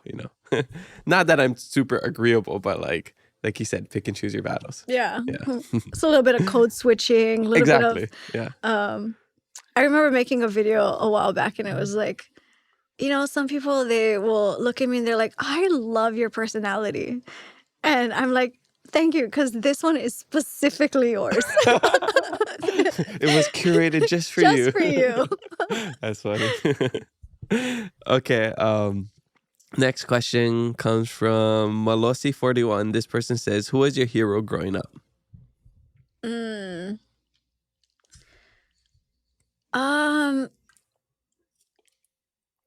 Robin Williams. Oh, RIP to that legend. Yeah. I think that he was such a legend in so many ways, but his ability to bring, his ability to be a comedian, and then also one of my favorite movies is, oh my gosh, now I lost it. The one with Ben Affleck and Matt Damon and him. Not sure. One of my favorite movies of all time, because he played like this serious role. There was nothing comedy about that. And his ability to do that too. What a genius, though. Yeah. Totally. Aladdin's my favorite movie, so that's what I love him for. Yeah. So good. Okay, yeah, Robin awesome. Williams. Yes. Next question comes from Miss Manu808. This person says, would you do another reality game show? If yes, which one? No. Good Will Hunting. That's the name of the movie, by the way. I remember a while back I applied for Survivor. Oh, nice. But now that I think about it, what I thought would be a good idea, besides like utilizing the money of if I won to buy land here, was to like just be like my own angel investor, so I can do these projects that would normally cost a lot of money. But I don't think that's what I want to be known for. I don't want to be known as like a reality show contestant. I think there's so much more to my purpose. And I love that for the reality show contestants that like make it their lifelong thing. It's hard. Yeah. It's not easy, but it's But the smart ones make use of that fame and, go into business or Yep. do other things with that platform that they have. Yep, So yep. you could also do the same. You already have a platform, but I don't know, maybe going on the shows can only amplify it, and you could be doing other stuff as well. So I've always wanted to go on The Amazing Race. Oh, that would be fun. Yeah. Yeah. I really love that show. I did think that would be a fun one. Like, probably would be super fun to have like Hawaii people. Like, Totally. yeah. Yeah. You want to do it? One day, well, I got to get healthy first. No, me and you. Yeah. One day, Okay, let me get healthy first. Okay. I don't want to hold you back. We just like one leg hopping on to all the checkpoints and everything. Come on, hurry up. Okay. Yeah, and I wanted to make a comment on what you said earlier, how you're like the land back stuff, and you're like, you don't want to wait, just buy the land back, right? I'm also in the same mindset of like, okay, we've been waiting for years. If you're Hawaiian, you're waiting for the Hawaiian homes, you're waiting for years, and that's only to lease it. That's not technically your land. It's like you own it until, I don't know, whatever happens, it goes out of your family. But yeah, I think nowadays I feel like there's so many ways to make money, especially with social media, technology, all of it, that I'm just like, I'm not going to wait for somebody to hand me something. I'm just going to keep working, going to think of creative ways to make money, going to put in the work, huli kalima ilalo, and hopefully I make enough money to own a piece of land. I think that's my mindset. Not saying that everybody got to do that. If you think, you're okay with doing what you're doing and waiting for the one golden ticket to, the opportunity where you can get land here in Hawaii, then awesome. But, as much patient as I am for something like that, I'm not patient. Yeah. Yeah. I mean, if you're in line and you can do stuff on the side too, then why not? Why not also go ahead and try your best in other ways? If you saw the Squid Games, they sold organs and stuff to make extra money. Those people had money already. We got to think of side hustles, Yeah. These billionaires are selling organs on the side, Yeah. They and that's all I knew growing up was side hustles. This Portuguese family of mine, you ask what they sold and they probably did. Everything. Smoked meat, avocados, everything. Everything but their soul. Yeah. Yeah. Okay. Next question comes from Ronell01 Pugs. This person says, how would you describe your perfect day, assuming anything is possible? Oh. Okay. I don't think that there's like a perfect day, because I think that like life is about being able to awana. But I would love to get in some meditation. I would love to read. I'm a huge bookworm. Oh, okay. I'd love to have some creative time, my family time. I'm really into climbing, rock climbing. Oh, so nice. Do you go to the hike climb? Yeah. My girlfriend used to go there like a while ago, and that's one of our goals when I'm healthy, is for us to go there. So maybe we'll see you there at some point. You'd have a blast. I love it. Yeah. And some people, when I first started climbing, they're like, hey, how do you know how to climb already? And I was like, because we had to climb back up the rocks if we wanted to jump off it. And so it was just kind of in our blood, Yeah. So I know that you'd be like a natural. Yeah, totally. I climbed a lot of trees growing up. Yeah. We had to climb to pick mangoes or avocados or whatever. So, and then, I don't know, eating cupcakes. From Cupcakes Boom specifically. Yeah. They're just being happy. And there's a definition on happiness that I really love. And it is because sometimes people get happiness and pleasure mixed up. But pleasure is like so short-lived. It's immediate gratification. And in this day and age, like, don't we live in that world? Like, it's microwave mentality. It's like, I want this now, and I see a goal and I want it tomorrow. Where it's not the case. I mean, some people get it, but it's hard to keep. So the definition was happiness was the joy you feel in the pursuit of your potential. Beautiful. And so it might be, it's not easy. And they say that with like working out, it's hard. It's you go to the gym and you feel weak. But it's so that you can become stronger. And if you want it because you know that that's your potential, then you feel joy even in the pain. And so I just know that if we can all just have great days where we are pursuing joy in the pursuit of our potential, then that is a perfect day for me. Oh, beautiful. That's a great answer. And something I'm going to be reflecting on after this. Okay, next question comes from Nanito. This person says, excluding social media, what are other ways you try to stay relevant? That's so hard to do because you reach relevancy and then it's already changed.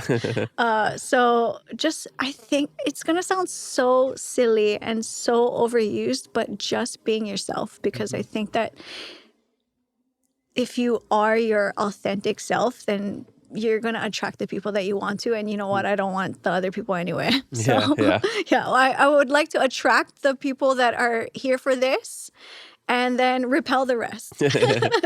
Yeah, it makes me think of one of my favorite movies, the line in Walter Mitty.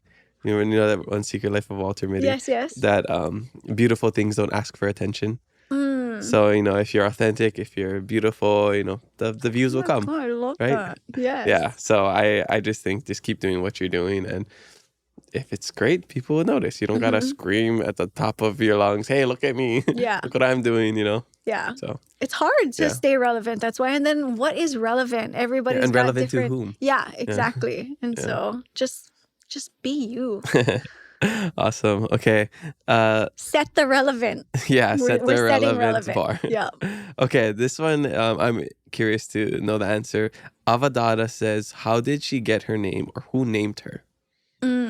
Well, this is going to be funny because my dad just said that he's the one that named me. Oh, so it's like a little wrench in the story, huh? My whole life, I thought it was my mom. And so they can go at it. But I'm going to tell the story that I know. And that is that my mom wanted to be nuts and named me Compassion. Oh, okay. And my auntie was like, don't do that to her. And so they went with Pashyn. Yeah, thank you, auntie. And then I don't know how the spelling came to be. They just wanted it to be unique. And I think they were going to go with like Pash, Pash, and then ION.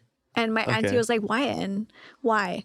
And I don't know if they put a lot of thought into how it was going to be signed or whatnot, but it became pretty unique. And so now I get everything. Anytime I want to sign up for something, I'm like, I get it because it's unique. So yeah, I mean, I think you're the only Pashyn that I know, especially spelled like that. There's 2 other Pashyns in Hawaii. Oh, really? Spelled like that? Yes. Oh, they're young. So I don't know if it's like an influence or... They named it after you. If it was, then I'm honored. If not, then later on when you guys grow up, if you want like the Yahoo account, let me know. Sorry. Already take it. Okay, cool. Well, what was your dad's side of the story? He was like, I heard that you said your mom named you, and I did that. And I don't really know his side of the story. Okay, that's basically just like a claim. He's like, I did that. Yeah. Okay, well, I run this gulch. Sure, you did. Yeah. Okay, Uncle. Yeah, you did, Uncle. Okay. Next question comes from AlSun03. This person says, what is it like to be recognized out in the wild? It is an honor. Because I know that there is so many things that can, you can take your time with, so many things pulling us. And so for you to invest in the content that I create, I appreciate it. And then for you to see me out and about and take time to say hi or mahalo me for whatever I might have done to impact your life, I appreciate it. Awesome. And do you like when people come up to you, like taking pictures? Does it depend on the day, the moon, rising moon, whatever? Is it in It's Scorpio Jupiter. Yeah, season? exactly. Is it in the microwave? um, for the most part, yes. And sorry if you catch me on a bad day. But now it's to the point where I cannot leave without knowing that I might get asked to take a photo. Oh, I bet. Yeah. Yeah. So now I'm like, I gotta put on makeup. Oh my God. Okay. Here, let's do this. Best way to approach you, worst way to approach you. And maybe people can take this with approaching any influential figure. Ooh, okay. You should establish right away whether or not you know me from content. Yes. Because I don't know you back.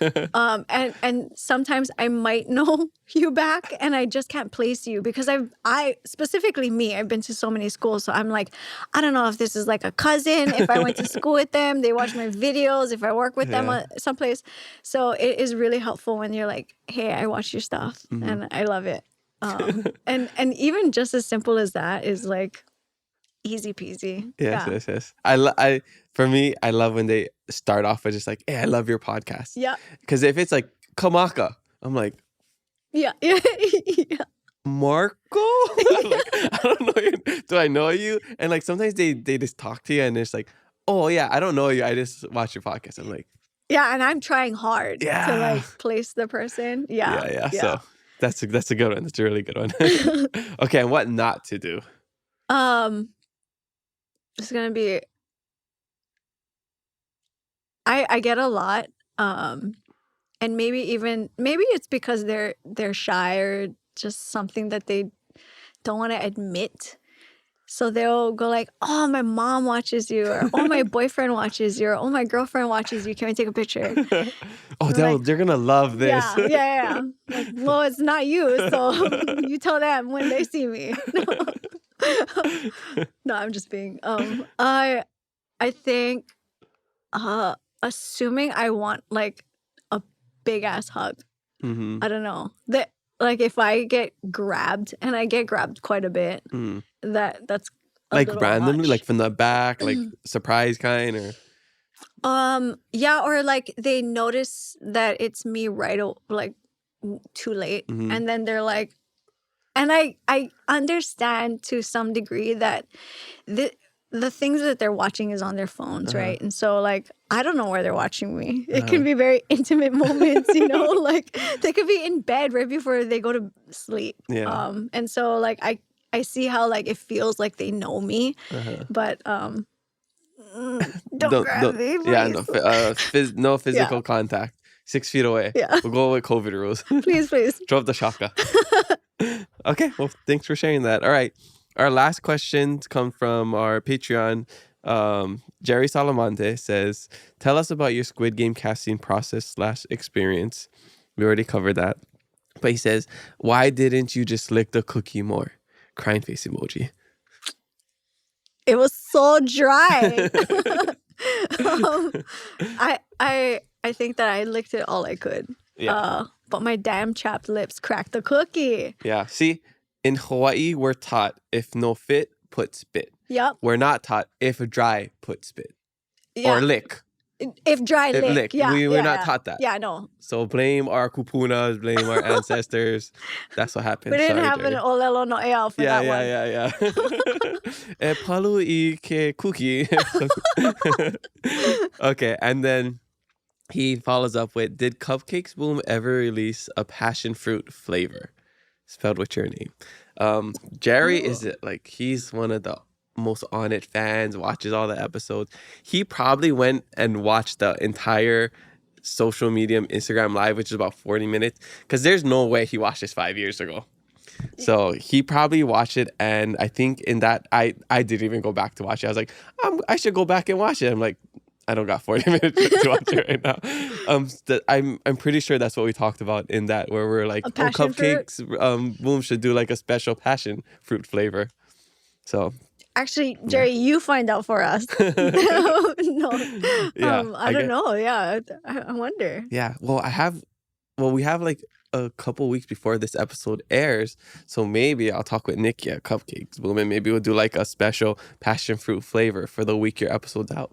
Yeah. Maybe we and can then make go that get happen. them. Yeah. Go check them out. Yeah, and all half the proceeds will be donated to Junior Boy. Hey there, if anybody hasn't seen Junior Boy, written by Pashyn Santos. Where can people get this?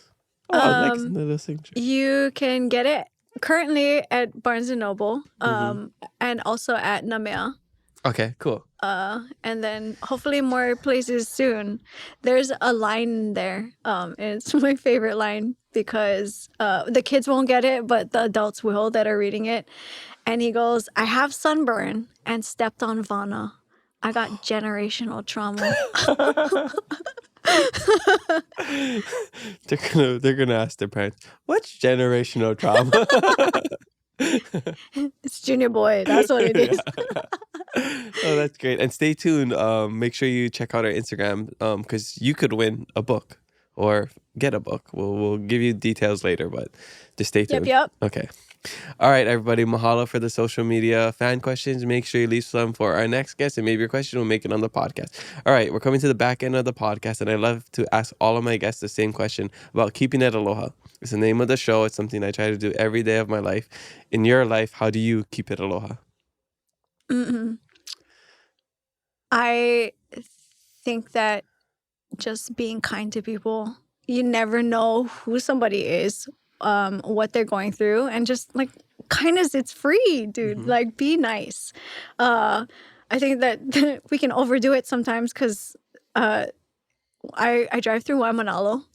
And man, they are so nice in the car. They let everybody in. I'm like, gosh, this is how you know. This is the last of the country people here. But just being nice. Yeah. Kindness is cool. Yeah. That's what I think.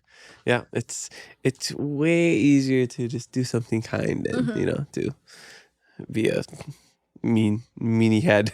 And then on the other end, I luckily get to make people laugh for a living. And so when I get to do that and people compliment it, it's like fulfillment at its finest. Totally. Yes. What's your favorite compliment that you get? That I got people through some hard times. Yeah. Laughter truly is healing. Yeah. Yeah, totally. Andy, no, was it Augie? Maybe it was Andy. I forget who it was. Oh, it might have been a different comedian that we had. He was talking about a story where, they're performing at like a retirement party or whatever, and auntie or grandma who just lost her husband, going through a hard time, hasn't been out in years, whatever, finally comes up to the show, watches a comedian, they're laughing, and she's like, "This is the most fun I've had in years," right? It's like that, moments like that truly are healing. Yeah.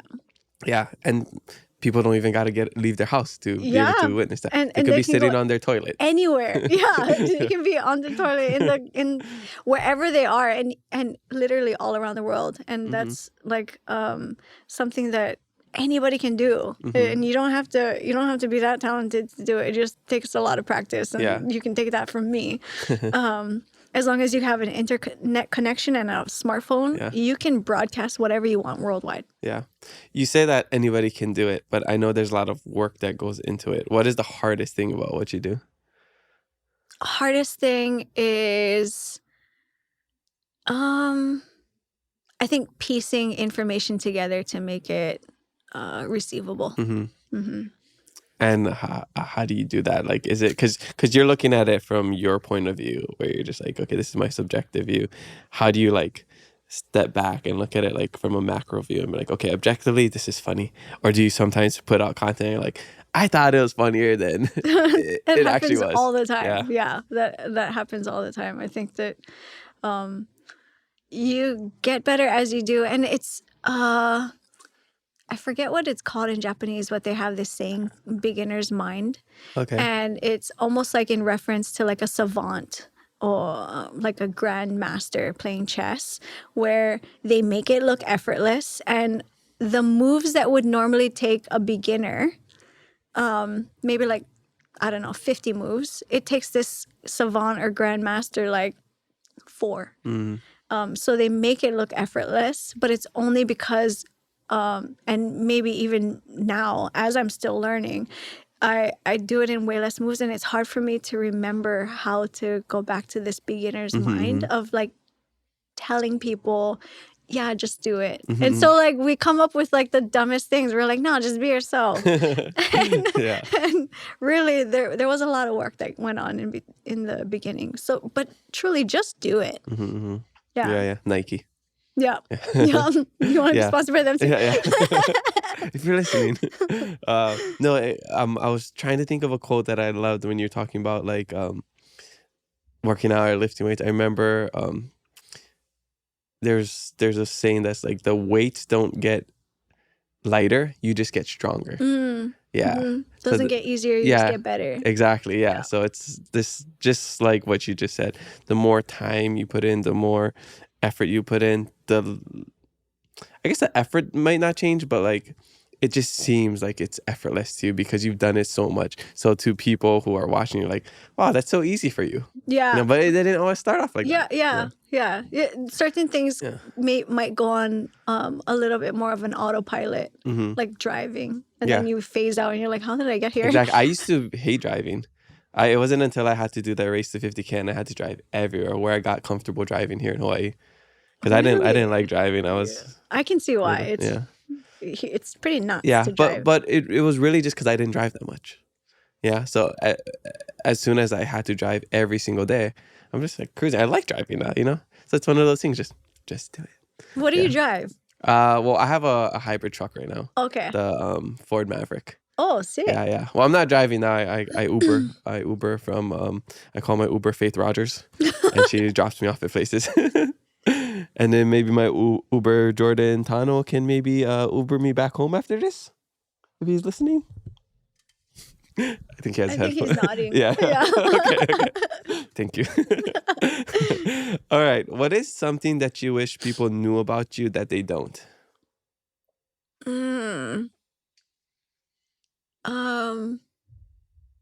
Maybe that I'm an introvert normally. That I'm a huge bookworm, so recommend all the books to me. Okay. Alchemist, that's my favorite one. Oh my God, I love The Alchemist. Yes. Yeah. It's been a while though. That's one that you can reread and probably get new insights from. Which I like to do. I like to read like books that it might have like rocked my world at one point and see how it does that again. Yeah.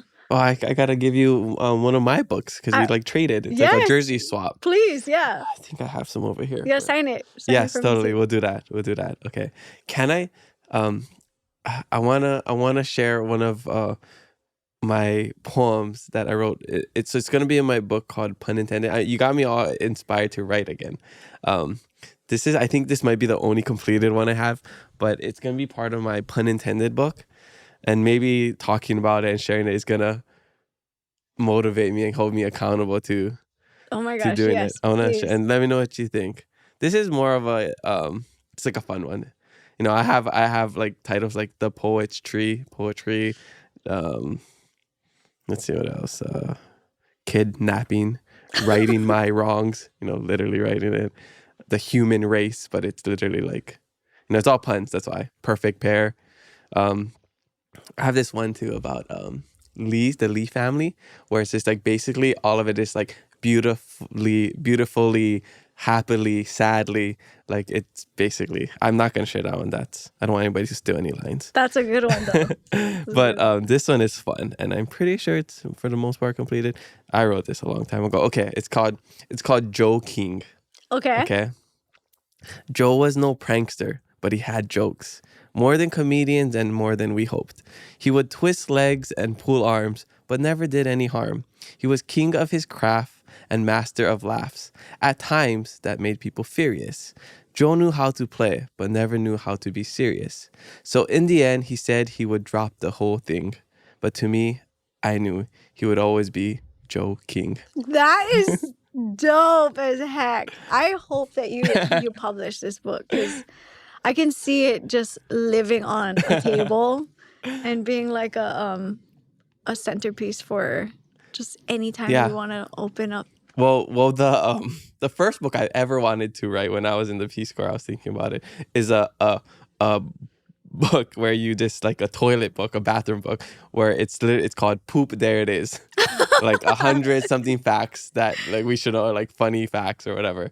So yeah, You're onto something, man. Just good stuff. Yeah, I got a lot of stuff. So that I would say was my strength before all of this, was just writing and rhyming and stuff. But I really haven't written anything like in a while. So Can I ask you a question? Yeah, go for it. Okay, so what is something that you believe that most other people would think is insane Insane?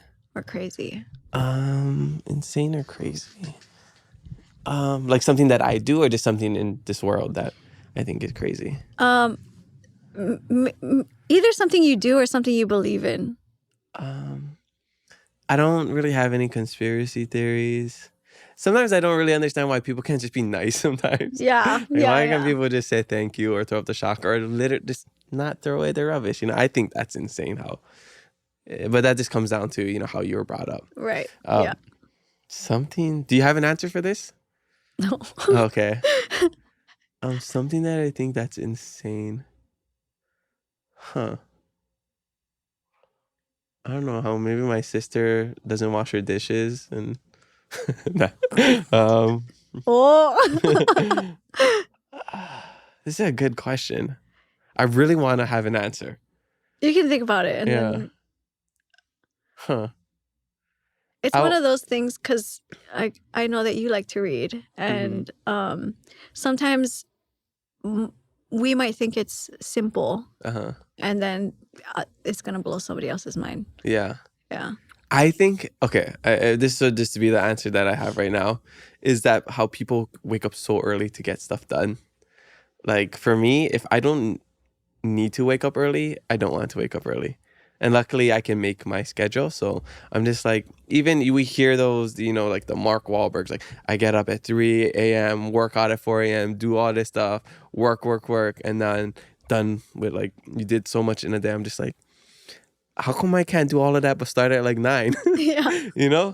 So I think that's probably would be my answer, is like why people gotta get up so early. I get it if you have like kids maybe and you gotta like get them to certain places, and I'm a guy who does things based out of necessity. So if I don't need to do it, I'm not gonna do it. Like if I need to, say I'm like really on my grind of working out, I have to be somewhere at 8 a.m. I wake up at 6 a.m. to work out, like I'll do that. Yeah. But if I don't, then you cut out the unnecessary. Yeah, exactly. But some people, like, they live by that, like waking up so early. I'm just like, nah. I would rather not either. Yeah. So I get it. I guess that would be my answer. I think it's insane how people do that. I work out at the F45, right at Aloha. I don't know if you know where that one is. And then their first classes are like at 5 a.m. I call that the psychopaths. Yeah. What in the psycho? Yeah. Like I get it, you're doing it before work, but still, like. Because you still gotta wake up and get there, which means you're waking up like it's 4. a 5 class. Yeah. Yeah. Or the people here that wake up at like 3 or 4 to do the stock market. Yeah. But I guess, if that's what you're into, then yeah. If that brings you happiness, and that's your perfect day, right on. I'm not hating on it. I just think it's psycho. It's not for me. Yeah. Okay. I want to ask you, what is a question you wish I asked you? I wish you asked me who... I actually have no idea. I put it out there a long time ago that this script that I'm writing is just a marketing tool to actually form a mom's union. That is something that I actually want to do. Oh, so you want to do this in real life, the mom's union? I want to do it in real life. Script. Yeah. I think that it would help so many people to be seen, heard, and have representation and maybe even protection. which is what unions are all about. And who better to help than mothers across the world? But we could definitely start with the U.S. And I truly feel like this script, which is going to be more along the lines of like a drama comedy, would be a great marketing tool for it, so that people will see that there is something that they can lean in on. And the people that I thought of first, and I put it out there, that I was like, gosh, I would love for Reese Witherspoon and Nicole Kidman, or even someone like Jessica Alba to see these, because they're very business minded, and join in on the project. Yeah, So. that's great. That's great casting, because Reese Witherspoon has the Hello Sunshine brand, and then Jessica Alba has the Alba sunscreen and some other Honest stuff as well. Company. Yeah, And yeah. yep. And then Reese is brilliant. She does that book club thing. And then she buys like novels or scripts and then uses that to produce all her movies. Oh, yeah. So you got to get genius. connected. Reese, if you're watching this. Yeah. Call me up with Witherspoon. Yeah, her number is, hold on. I'll put it out there so you guys can. Put it so out Reese on can the know. screen. 808. No. 555. Yeah. The classic 555. All right. Well, so what are your future goals? What does the next 5, 10, 20 years look like for you? We know, the script, you're doing you're continuing to put out content, but what else can we expect to see? I am trying to do as much as I can to be a great ancestor. And I don't know exactly what that looks like, but I do know that I want to make people laugh along the way. I want to evoke as much emotions as possible, in a positive way. I want to be healthy, and I want to just help as much people as possible. I really believe in the kako thing, and you don't have to be Hawaiian for me to help you out. So. But just gotta have aloha. Yeah, definitely. Okay, awesome. Well, I'll be supporting you, cheering you on. If I can do anything to help, please let me know. You got a fan in me. Same. You got a fan in me too. Mahalo, appreciate that. Okay, before we come to the end of the podcast, I gotta know, what is your life hack? Oh, okay. There's two. There's two life hacks. Oh, okay. We got double. The first one is a good friend of mine. She does this thing, and I think it's so thoughtful. If you say like, I'm going to go in for knee surgery, right? She'll ask you when, and she'll put it down in her calendar. Or I'm gonna go run a marathon. She'll put it down in her calendar. Or anything. It can be like a mundane thing. And then when it comes up on that day, she'll like shoot you a text, or she'll call. That's so sweet. Just to like, and it's so thoughtful because like, can you imagine like getting a text message from a friend and you told her about this or him about this like 4 months ago, and then the day of your surgery, they text you and they're like, hey, I just wanted to send you some aloha. Oh, that's awesome. So, yeah, what a cool life hack. And I'm absolutely adopting that. Yeah, that's so true because, okay, using that real life example, I've had people that, texted me like, good luck with your surgery. And I was just like, wow, that's so nice. Now, they put it in their calendar. Yeah. But, they just knew it. And, this is not just like you posted on your story, people are responding like, hey, good luck. But this is like out of the blue kind. Yeah. And it means so much. Yeah. I love that. It's another way to like keep it aloha. Yeah, totally. Yeah. I got to do that then. And then this is an actual life hack that I use all the time. Okay. And so for a lot of people that don't know, I am 5 feet. I am pretty petite. And when I'm out and about at the grocery store, it's hard to get stuff on the top shelf. And so this is a saying that I will utilize anytime there's somebody near around. I will say, can I borrow your height? And I feel like it is a really approachable way to ask for help. It gives the other person maybe a little bit of a confidence boost as well. And it also lets down their guard. And I've never been turned down because of that. So I will always ask somebody else if I can borrow their height. That's and awesome. It can be a guy or girl. And then after they help me, I will always follow up with, and by the way, if you need anything from the bottom shelves or if you drop something, I got you. and that is what I use all the time. And so like some people, when they recognize me and they see me out and they caught me at a perfect time, I'm like, hey, can I borrow your height? So they might know this one already. That's awesome. I can also see that going in a different direction. Say it was a guy. And he's like, oh, can I borrow height? And then you said, oh, if there's anything that you need. I could also see them thinking it's like flirtatious. And they're probably, but they don't know that you don't swing that way. So I could totally see that. I don't know if it's ever happened. Maybe they never said it, but I'm sure. It if would that still happened to work me, though. It would still work. Yeah. Regardless, you get what you needed. Yeah. I'm just like, that's probably like a good pickup line as well. It might be, actually. For people, for the short queens out there. Yeah. Can I borrow your height and your phone number? Yeah, there we go. Awesome. Well, those are 2 great life hacks. Okay, I have my last fast fave 5 questions. These are just rapid fire answers. Okay. Okay. Favorite late night snack? Apples and cheese right now. I've never heard that before. Apples and cheese? Yeah. Oh, okay. Kind of like a charcuterie. Yeah. Okay. Or, I was thinking like apples on the like melted cheese. I never. No. Like apples and cheese charcuterie or okay. soda I see it. cracker and tuna. Yeah. Of course, you said tuna. Yeah. Okay. Favorite way to recharge? Reading. Okay. Yeah. Nice. Favorite book?